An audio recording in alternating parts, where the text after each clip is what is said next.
Nitol tata নিবেদিত JBC নিউজের নিয়মিত আয়োজন সংবাদ সম্প্রসারণে সবাইকে স্বাগত জানাচ্ছি আমি শোভন আরেফ। দিনের বাছাই করা সংবাদ এবং এর পর্যালোচনা নিয়ে সংবাদ সম্প্রসারণে আজকে অতিথি হিসেবে আমাদের সাথে অনলাইনের মাধ্যমে যুক্ত হয়েছেন দৈনিক দিনকালের ভারপ্রাপ্ত সম্পাদক ডক্টর রেজওয়ান সিদ্দিকী, আছেন ঢাকা বিশ্ববিদ্যালয় টেলিভিশন ফিল্ম অ্যান্ড ফটোগ্রাফি বিভাগের প্রতিষ্ঠাতা চেয়ারম্যান অধ্যাপক ডক্টর শফিউল আলম ভূঁইয়া, আর বিএনপির সহ আন্তর্জাতিক বিষয়ক সম্পাদক অ্যাডভোকেট ফাহিমা নাসরিন মুনিও আছেন আমাদের সাথে। তিনজনকেই স্বাগত জানাচ্ছি। আমরা আজকে যে বিষয়গুলো নিয়ে সংবাদ প্রচার করলাম এই মুহূর্তে, তার মধ্যে একটি খবর বেশ গুরুত্বপূর্ণ, সেটি খালেদা জিয়ার সাজা স্থগিতের মেয়াদ বাড়ানোর আবেদন করা হয়েছে পরিবারের পক্ষ থেকে এবং বিবেচনা করা হবে, এটি স্বরাষ্ট্রমন্ত্রী জানিয়েছে।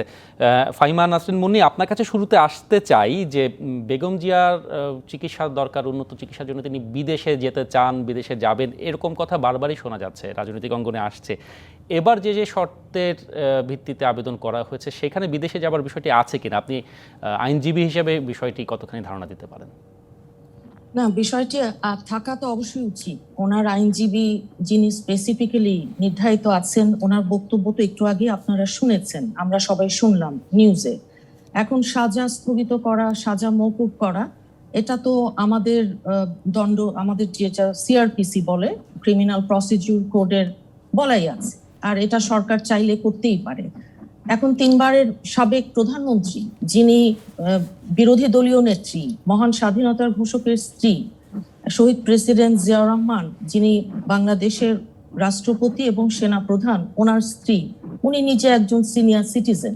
সেখানেও আইনের বিধি বিধান ওনার পক্ষেই সব ছিল। তারপরও কেবলমাত্র দেখুন যে রাজনৈতিক উদ্দেশ্য প্রণোদিত মামলায় সাজা দিয়ে নির্জন একাকী কারাগার এবং পরবর্তীতে একটি হসপিটাল, পিজি, বঙ্গবন্ধু মেডিকেলে, এবং তারপরে কিছুই ওনার চিকিৎসা হলো না। বিশেষায়িত যে চিকিৎসার কথা বলা হয়েছে, যেহেতু ওনার প্রয়োজন সেটা, পরবর্তীতে তো কোভিড মহামারী এবং 2 বছর অন্যায়ভাবে কারাবন্দী করে রাখার পরে ওনাকে জামিন দেয়া হয়নি, নির্বাহী আদেশে এখন তো গৃহবন্দী করে রাখা হয়েছে।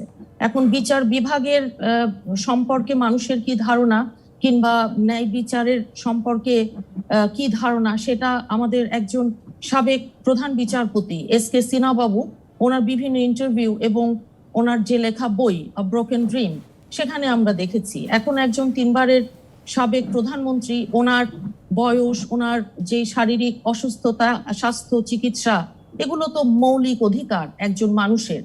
এখন কোনো মৌলিক অধিকার দেশে কারো আছে, কিংবা সাংবিধানিক অধিকার বাংলাদেশে কি আছে? এখন তো একটা একদলীয় যেরকম একটা সরকার আমরা দেখছি। এখন বিদেশে বিশেষায়িত চিকিৎসার জন্য যদি উনি যান, তাহলে সমস্যাটা কোথায়? কারণ উনি তো যেই মামলায়, যে অরফানেজ ট্রাস্ট মামলায় সাজা দিয়েছে, ওই রাজনৈতিক উদ্দেশ্য প্রণোদিত মামলায়, তখন উনি তো লন্ডনে ছিলেন যখন ট্রায়াল চলছিল। উনি তো ফিরে এসে ট্রায়াল ফেস করেছেন। অথচ আওয়ামী লীগের সভানেত্রীর বিরুদ্ধে তো 15টি মামলা ছিল, কিন্তু সেই মামলাগুলো তো উনি প্রধানমন্ত্রী হওয়ার পরে সেগুলো তো আর একটাও নেই, কিংবা ওনাকে তো ট্রায়াল ফেস করতে হয়নি কোনো মামলায়।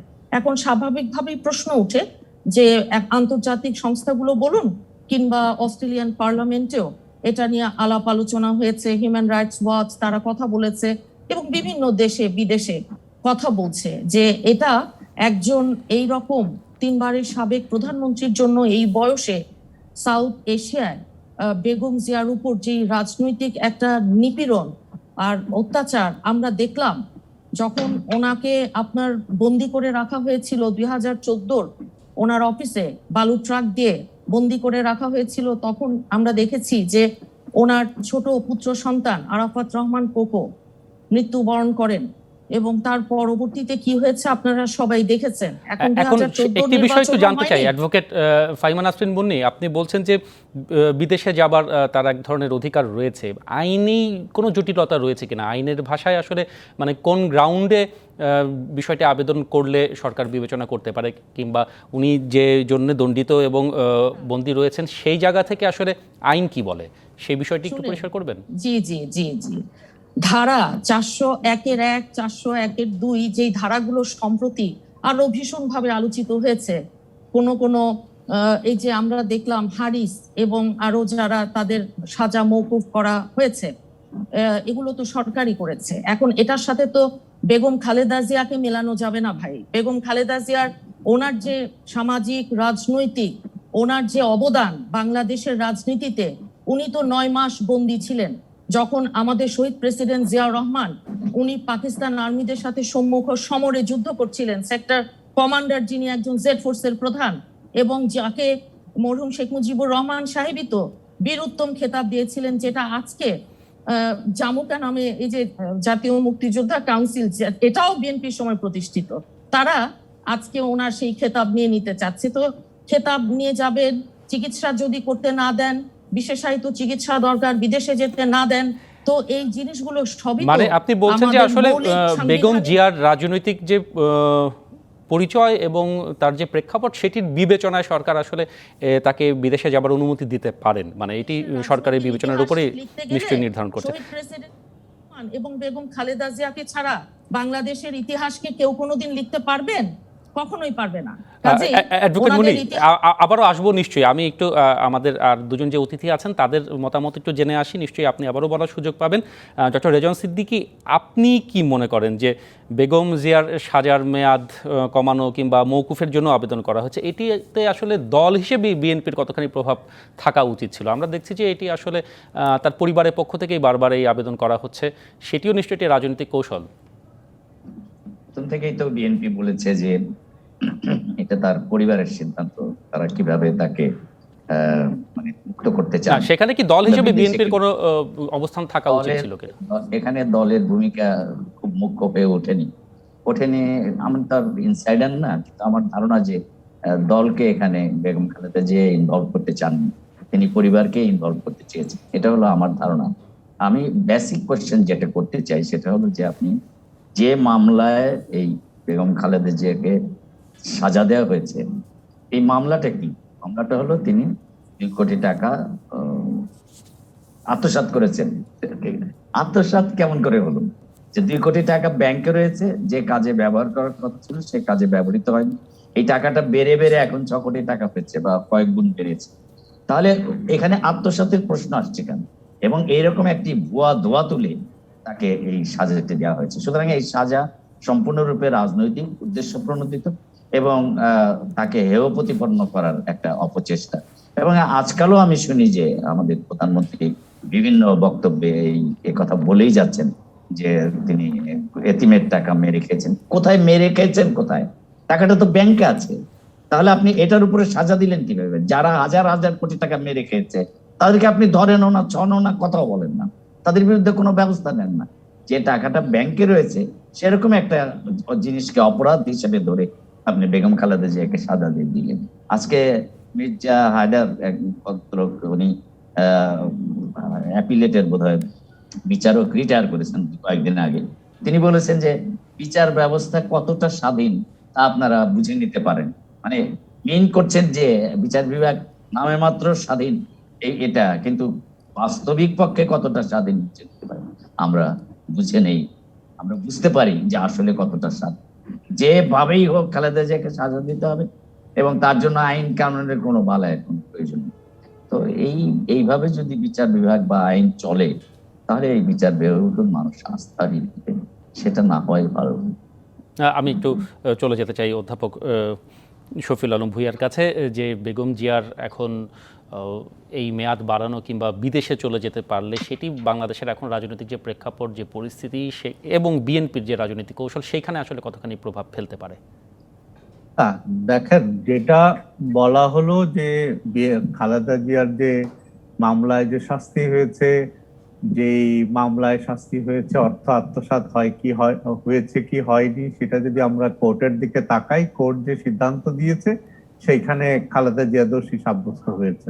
এখন উচ্চতর আদালতে এটা খালেদা জিয়া চ্যালেঞ্জ করতে পারেন বা তার আইনজীবীরা চ্যালেঞ্জ করতে পারেন, সেই প্রক্রিয়ার মধ্যে আছে। এর মধ্যে উনি মুক্তি পেয়েছেন বলতে আপনার জেলের বাইরে আছেন।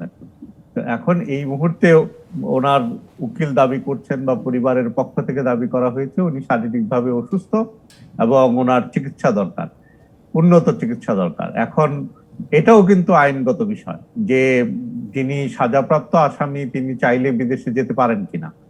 যদি আইন পারমিট করে, সরকার যদি অ্যালাউ করে, উনি অবশ্যই যেতে পারেন। তো এবং তবে আমি যেটা মনে করি যে হ্যাঁ, ওনার সুচিকিৎসার বন্দোবস্ত করা দরকার। সেটা যদি বাংলাদেশে সেই চিকিৎসার ব্যবস্থা থাকে সেটা এখানেই হতে পারে। বিদেশে যেতে চাইলে উনি সুনির্দিষ্টভাবে আবেদন করতে পারেন। আবেদন করলে সরকার যদি সেটা বিবেচনা করে, আইন যদি পারমিট করে, তাহলে সেটা হতে পারে। এখন আসি হচ্ছে যে বিএনপি রাজনীতিতে কতটা প্রভাব ফেলবে। দেখেন, এই মুহূর্তে বিএনপি রাজনীতির অবস্থাটা কি? বিএনপি রাজনীতির অবস্থা যে খালেদা জিয়া কিন্তু এক অর্থে বিএনপি রাজনীতিতে সেইভাবে আপনার মাথা ঘামাচ্ছেন বলে আমার কাছে মনে হয় না। উনি ওনার বাসায় অবস্থান করছেন, হয়তো নেতা কর্মীরা কেউ কেউ ওনার সাথে যোগাযোগ করেন। সেইটা একটা দল মূলত পরিচালিত হয়। আমরা গণমাধ্যমে বা বিভিন্ন পত্রপত্রিকায় বা নেতা কর্মীদের সাথে প্রাত্যহিক আলোচনায় যেটা শুনি সেটা হচ্ছে যে লন্ডন থেকে দল পরিচালিত হয়। তারেক রহমান লন্ডন থেকে দল পরিচালনা করেন। তো এই যে কার্যত নিয়ন্ত্রণ হচ্ছে তারেক রহমানের কাছে। এখন খালেদা জিয়া যদি বিদেশে যান বা বিদেশে চলে যান, বিএনপির রাজনীতিতে সেইভাবে কোনো প্রভাব পড়বে বলে আমার মনে হয় না। তো খালেদা জিয়া, আর বিশেষ করে দেখেন খালেদা জিয়ার মুক্তির বিষয়টি, যে রাজনৈতিক নেতা নেত্রীরা যখন কারাগারে থাকেন বা জেলে থাকেন, তখন তাদেরকে মুক্ত করার দুটো উপায়। একটা হচ্ছে আন্দোলনের মধ্য দিয়ে মুক্ত করা, অথবা এই যে পারিবারিক পদ্ধতিতে বা এই ইনফরমাল অ্যারেঞ্জমেন্টের মধ্য দিয়ে, আলাপ আলোচনার মধ্য দিয়ে মুক্ত হওয়া। তো প্রথমটি কিন্তু বিএনপি করতে পারেনি। বিএনপি আন্দোলনের মধ্য দিয়ে, যদি আন্দোলনের মধ্য দিয়ে মুক্ত করতে পারতেন খালেদা জিয়াকে বিএনপি, তাহলে খালেদা জিয়া বিজয়ীর বেশে হয়তো আসতে পারতেন। কিন্তু যে অ্যারেঞ্জমেন্টে উনি মুক্তি পেয়েছেন, সেইটাকে রাজনৈতিক অ্যারেঞ্জমেন্ট বলা যায় না, বা কেউ বলতেও পারেন না। সেটা পারিবারিক অ্যারেঞ্জমেন্ট। এখন পরিবার আবেদন করেছে, সরকার আইনগত দিক বিবেচনা করে নিশ্চয়ই এইখানে যে একটা ভালো সিদ্ধান্ত দেওয়া দরকার, সেই সিদ্ধান্তটি সরকার হয়তো দেবে।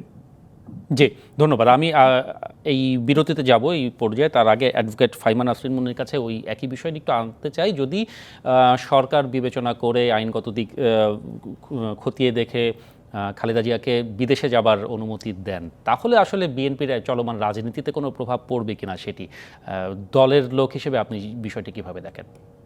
দেখুন, বেগম খালেদা জিয়া তো বিএনপির মতন অন্যতম বৃহৎ একটি রাজনৈতিক দলের চেয়ারপারসন। উনি এমন একজন নেত্রী যে এই যে মিথ্যা রাজনৈতিক উদ্দেশ্য প্রণোদিত মামলাগুলো দেয়া হয়েছে, জিয়া চ্যারিটেবল ট্রাস্ট বলুন কিংবা জিয়া অরফানেজ ট্রাস্ট সহ 36টা মামলা। 11 সরকারের সময় ওনার বিরুদ্ধে ছিল 4টি মামলা, আর আওয়ামী লীগ সরকার ওনারা দিয়েছে 32টি মামলা, যে ময়লার গাড়িতে আগুন দেয়া, নির্দেশ দেয়া, উস্কানি, মানে যত রকম মামলা দেয়া যায়। তো ঢাকায় বসে কুমিল্লায় বাস পোড়ানো, এগুলো মামলা আমাদের দেশনেত্রীর বিরুদ্ধে দিয়েছে। এখন ব্রিচ অফ ট্রাস্ট, এই কারণে একটা প্রাইভেট ট্রাস্ট শব্দটা যখন বলা হয়, সেটা ওই প্রাইভেট ট্রাস্ট যে আইন সেটা দিয়েই চলে।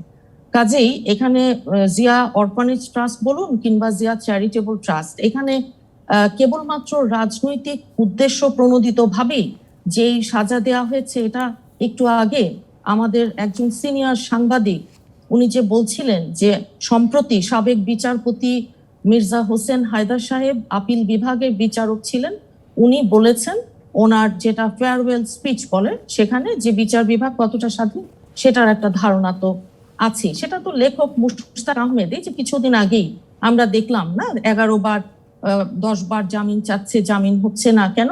কার্টুনে উনি ক্যাপশন লিখেছিলেন, আর কার্টুনটা এঁকেছিল কিশোর নামে একজন, যিনি কার্টুনিস্ট জার্নালিস্ট। এখন তাকে তো কারা অভ্যন্তরে মৃত্যুবরণ করতে হলো, এবং কিশোরের আজকে ফাইনালি 10 মাস পর এই ডিজিটাল সিকিউরিটি আইন, এই যে কালো আইন একটা দিয়ে মানুষকে যে একটা ভয়ের সংস্কৃতি তৈরি করেছে এই সরকার, যেখান থেকে দেখুন যে উনি একটু আগে আমাদের একজন বললেন বিএনপি আন্দোলনে মুক্ত করতে পারেনি বেগম খালেদা জিয়াকে। হ্যাঁ, কথা সত্যি। কারণ কি? কারণ হচ্ছে কোনো বিরোধী দলকে সভা করা, সমাবেশ করবার অধিকার দেয়া, কিংবা আপনি মুক্তভাবে কথা বলা, মুক্ত চিন্তা মতামত প্রকাশ করা, এগুলো তো এখন নেই। কারণ এখন বললেই তো 57 ধারায় মামলা হবে। ডিজিটাল সিকিউরিটি আইনের মতো কালো আইন, তথ্য প্রযুক্তি আইন, সম্প্রচার আইন, এবং 1974 সনের আওয়ামী লীগের সময়ে করা যেই স্পেশাল পাওয়ার্স অ্যাক্ট, এগুলো তো আছে। আর সবচেয়ে বড় কথা, এখন তো একটা কর্তৃত্ববাদী একটা যে সরকার, একদলীয় সরকার, ওনারা জনগণের ম্যান্ডেট ছাড়া বসা আছে, সেই কারণে তারা তো কোনো মানুষের যে একটা বিরোধী দলের বিন্দুমাত্র যে স্পেস যেটা দিতে হয়, পাকিস্তান আমলেও তো আওয়ামী লীগ ভোটে জিতেনি, তারপরেই তো বিভিন্ন ধাপে ধাপেই তো মুক্তিযুদ্ধের যে সূচনা সেটা হয়েছিল। কিন্তু আজকে নির্বাচন নামে যে বিষয়টা, এটা তো একদম বিলুপ্ত হয়ে গেছে। আমরা তো নির্বাচন কমিশনার মাহবুব তালুকদার সাহেবের বক্তব্য আমরা শুনেছি, এবং সিইসি সাহেব উনি যেটা বলেছেন সেই কথাও মানুষ শোনে, এবং বাংলাদেশের মানুষ মাহবুব তালুকদার সাহেবের কথাকে অনেকটা, বেশিরভাগ ক্ষেত্রেই আমরা বিশ্বাসযোগ্য মনে করি, এই কারণে যে উনি মানুষের পালস এবং চোখের ভাষা উনি বোঝেন এবং বলে যাচ্ছেন। আশা করি ভবিষ্যতে এই রকম একটা সরকার তো চিরদিন থাকবে না, যখন চলে যাবে তখন আসলে বুঝবে যে নির্বাচন ব্যবস্থাকে ধ্বংস করে দেয়া, মানুষের অ্যাডভোকেট ফাহিমা নাসরিন মনি, আপনার বক্তব্য স্পষ্ট, আমরা বুঝতে পেরেছি আপনি আসলে কি বলতে চেয়েছেন, এবং নিশ্চয়ই খালেদা জিয়ার মুক্তি কিংবা বিদেশে যাওয়ার বিষয়টি বাংলাদেশের রাজনীতিতে এক ধরনের প্রভাব নিশ্চয়ই ফেলবে। অসংখ্য ধন্যবাদ আমাদের সাথে যুক্ত হবার জন্য। আমরা একটা বিরতির পরে ফিরে এসে বাকি বিষয়গুলো নিয়ে ডক্টর রেজওয়ান সিদ্দিকী, শফিউল আলম ভূঁইয়ার সাথে কথা বলবো। একটি বিরতি নিচ্ছি, ফিরছি কিছুক্ষণের মধ্যে, সাথে থাকুন।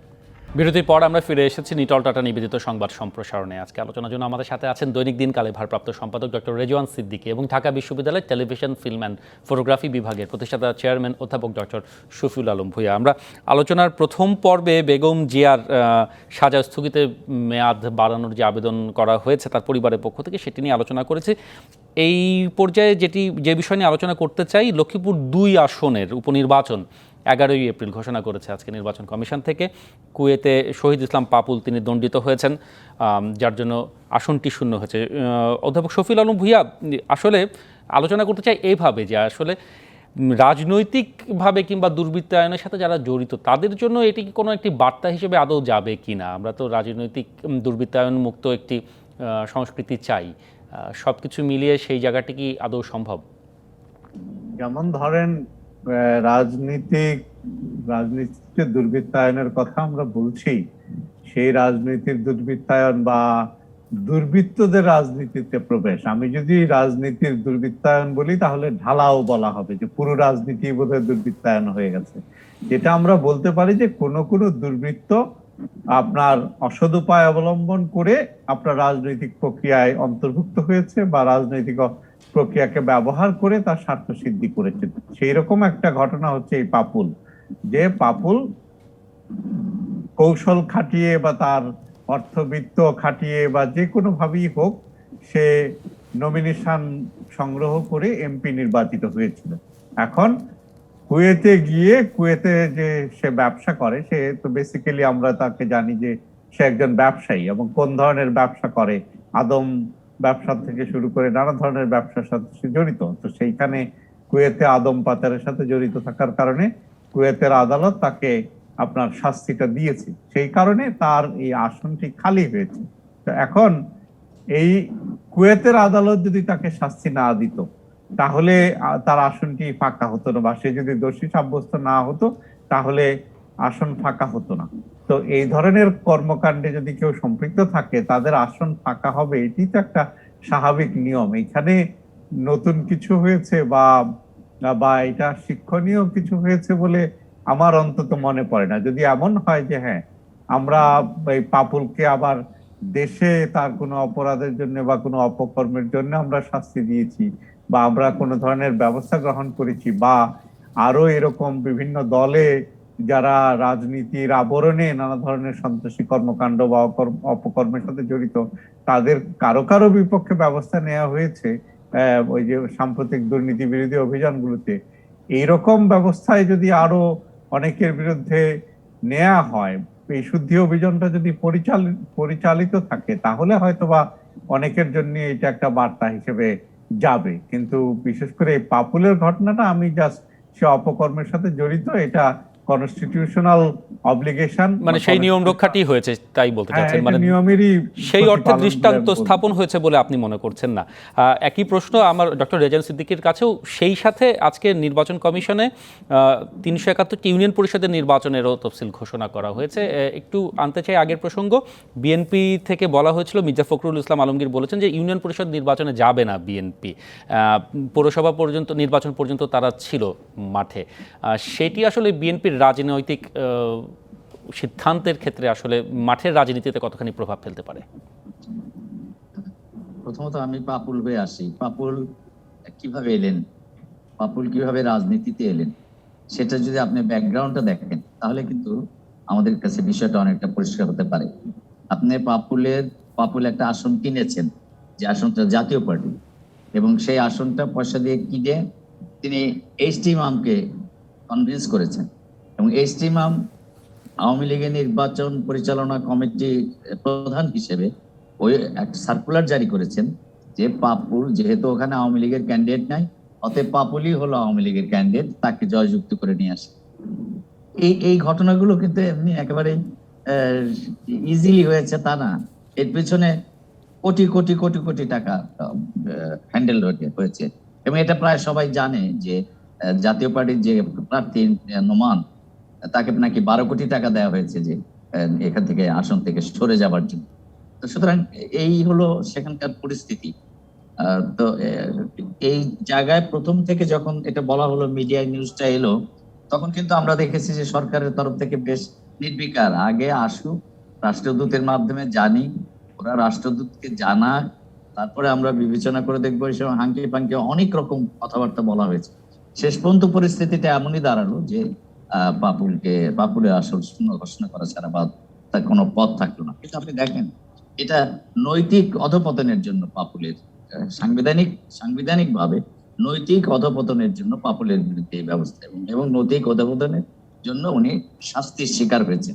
কিন্তু তাহলে যে নরসিংদীর যে আওয়ামী লীগের মহিলা এমপি, যিনি বিয়ে পরীক্ষা দিচ্ছিলেন, তার প্রতিটা খাতা অন্য লোকে লিখে দিচ্ছিল, তার ক্ষেত্রে কি ব্যবস্থা গ্রহণ করলো আওয়ামী লীগ বা সরকার? তার ক্ষেত্রে কিন্তু কোনো ব্যবস্থা গ্রহণ করা হয়নি। পাপুলের যেহেতু কোনো রাজনৈতিক পরিচয় নাই, সে একটা ভাষা পানি টাকা, কাঁচা টাকার মালিক হয়েছে, সে টাকা দিয়ে সব ম্যানেজ করে দিচ্ছে। সুতরাং পাপুল গেল, তাহলে ওই এমপি পদ কেন শূন্য হবে না? কেন তাকে মোরাল ট্রাপিচুটের জন্য বহিষ্কার করা হবে না, সেটি ডক্টর শফিউল আলম ভূঁইয়া বলেছেন, কিন্তু সেভাবে আসলে দৃষ্টান্ত তৈরি হচ্ছে না। খুব সংক্ষেপে যদি আপনি একটু, ইউনিয়ন পরিষদ নির্বাচনে বিএনপি যদি না যায়, সেটি কোনো প্রভাব ফেলবে তাদের মাঠের রাজনীতিতে, সেই সম্পর্কে যদি বলেন। আমি দেখেছি যে বিএনপি বলেছে যে দলীয় প্রতীকে আর নির্বাচনটা হবে না, করবে না। সেখানে সেটা তাদের একটা কৌশল হতে পারে। দলীয় পরিচয় না হয়ে বিএনপির লোকরা প্রতিদ্বন্দ্বিতা করবে যার যার মতো, সেখানে হয়তো একটা আন্ডারস্ট্যান্ডিং হতে পারে, কিংবা একটা আন্ডারহ্যান্ড ব্যবস্থা থাকতে পারে যে মিস্টার এক্স তুমি প্রকৃতপক্ষে ক্যান্ডিডেট, মিস্টার ওয়াই তুমি একটু চুপ থাকো বা তাকে সাপোর্ট দিও। তা না হলে যেভাবে ঝাঁপিয়ে পড়ে ইলেকশন কমিশন, প্রশাসন, আওয়ামী লীগ যেভাবে ওই প্রার্থীর বিরুদ্ধে ঝাঁপিয়ে পড়ে, এবং যেভাবে আগের রাত থেকে শুরু করে ভোট কারচুপি হতে থাকে, এবং আপনি দেখেন যে শতভাগ ভোট পড়েছে এরকম শত শত আসন, তার অর্থ কি মাত্রায় কারচুপি হয়, ইভিএম এর শতভাগ ভোট পড়ছে। তো এগুলো তো একেবারে নষ্ট কালচার, এবং এই নষ্ট কালচারটা নির্বাচন কমিশন তৈরি করেছে, ফলে তাদের একটা আস্থার সংকট তৈরি হয়েছে। সেখানে বিএনপি হয়তো একটা কৌশল হিসেবে নিল, মানে যে তাদের একটা রাজনৈতিক কৌশল হিসেবে হয়তো সেটি সময় বলে দেবে সেটি কতখানি ফলপ্রসূ হয়। ডক্টর রেজাউল সিদ্দিকী, ধন্যবাদ। আরও একটি বিরতির সময় হলো, ফিরে এসে বাকি বিষয় নিয়ে আলোচনা হবে। ফিরছি কিছুক্ষণের মধ্যে, নিশ্চয়ই সাথে পাবো আপনাদের। বিরতির পরে আবারও ফিরে এলাম নিটল টাটা নিবেদিত সংবাদ সম্প্রসারণে। আজকে আলোচনার জন্য আমাদের সাথে আছেন সিনিয়র সাংবাদিক ডক্টর রেজাউল সিদ্দিকী এবং সাংবাদিকতার অধ্যাপক ডক্টর শফিউল আলম ভূঁইয়া। আমরা বেশ কয়েকটি বিষয় নিয়ে আলোচনা করেছি। খালেদা জিয়ার সাজা স্থগিতের মেয়াদ বাড়ানোর আবেদন নিয়ে আলোচনা করেছি, লক্ষ্মীপুর 2 আসরে বাই ইলেকশন হবে সেটি নিয়ে। আরও কয়েকটি বিষয় রয়েছে। একটি হচ্ছে মিয়ানমারে আজকেও জান্তা সরকারের গুলিতে 9 জন বিক্ষোভকারী নিহত হয়েছে, বিভিন্ন শহরে সংঘর্ষ ছড়িয়ে পড়ছে।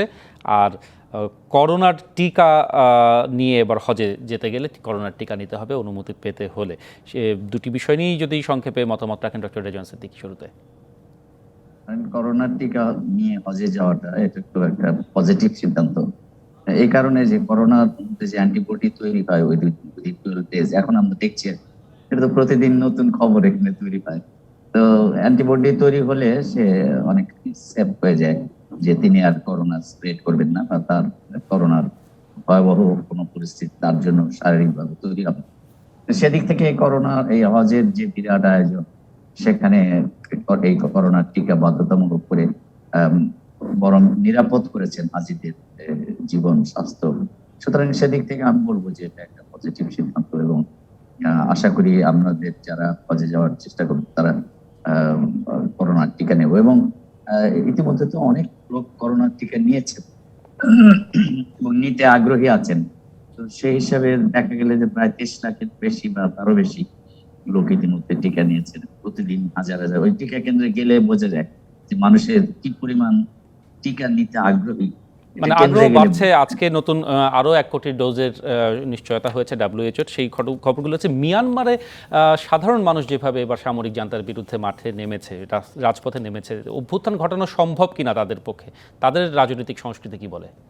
মিয়ানমারে এটা সাধারণত সেনাবাহিনী করে। আপনি সূচি ক্ষমতায় থাকলেও মিয়ানমারের মূল চালিকা শক্তি সেনাবাহিনীর হাতেই ছিল এবং এখনো তাই আছে, এবং সূচি আবার গৃহবন্দী হয়েছে। ভাগ্যের নির্মম পরিহাস এই যে এই সূচি যখন এর আগের দফায় গৃহবন্দী ছিলেন প্রায় 12 বছরের মতো, আমরা রাজপথে আন্দোলন করেছি সূচির মুক্তি চাই, সূচিকে দেখিনি কোনোদিন, তো তার মুক্তি চাই বলে আন্দোলন করেছি। কিন্তু রোহিঙ্গা ইস্যুতে সূচি যে মানে এক ধরনের রক্তচোষা দৃষ্টিভঙ্গি গ্রহণ করলেন, এবং সেটা জানতেই চেয়েছে হয়তো, কিন্তু তিনি একজন পোর খাওয়া মানুষ হিসেবে যা আচরণ তিনি রোহিঙ্গাদের ইস্যুতে করেছেন সেটা আনএক্সপেক্টেড ছিল। ফলে হচ্ছে কি যে এখন বাংলাদেশে যদি আপনি একটা জরিপ করেন যে সূচির পক্ষে কত লোক, আপনি যদি এর আগে যখন উনি বন্দী ছিলেন যদি জরিপ করতেন, আমার মনে হয় 90% লোক পেতেন আপনি যে সূচির পক্ষে।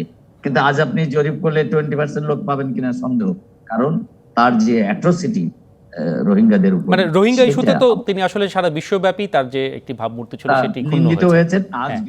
আজও বিশ্ব মানবাধিকারের কারণে, গণতন্ত্রের কারণে তার পক্ষে কথা বলছে, কিন্তু তিনি যে পরিমাণ নিন্দিত হয়েছেন সারা বিশ্বে, সেই পরিমাণ নিন্দাও কিন্তু কম হয়েছে। সেদিক থেকে আমি বলবো যে সূচির ভাগ্যের নির্মম পরিহাস। নিশ্চয়ই। আমি একটু অধ্যাপক শফিউল আলম ভূঁইয়ার কাছে আসতে চাই। মিয়ানমারের সাধারণ জনগণের পক্ষে আবার জান্তা সরকারের বিরুদ্ধে রক্তক্ষয়ী এক ধরনের অভ্যুত্থান ঘটিয়ে গণতন্ত্র পুনরুদ্ধার করা কতখানি সম্ভব হবে, মানে এটি কতখানি চ্যালেঞ্জের তাদের জন্য? তবে ধরেন এই মুহূর্তে আমরা মিয়ানমারে যে ধরনের আন্দোলন দেখতে পাচ্ছি সেটা মিয়ানমারের কনটেক্সটে অভিনবই আমি বলবো, যে বেশ কয়েকদিন ধরেই তো এই আন্দোলন সংগ্রাম জনগণ চালিয়ে যাচ্ছে। কারণ হচ্ছে যে কোনো জায়গায় কোনো দেশে যদি আপনার রাজনৈতিক আন্দোলনকে আপনার বেগবান করতে হয় এবং সক্ষম করে তুলতে হয়, তাহলে বহির বিশ্বের সমর্থন প্রয়োজন হয়, পাশাপাশি দেশেও ভিতটা শক্তিশালী থাকতে হয় যারা আন্দোলন করছেন।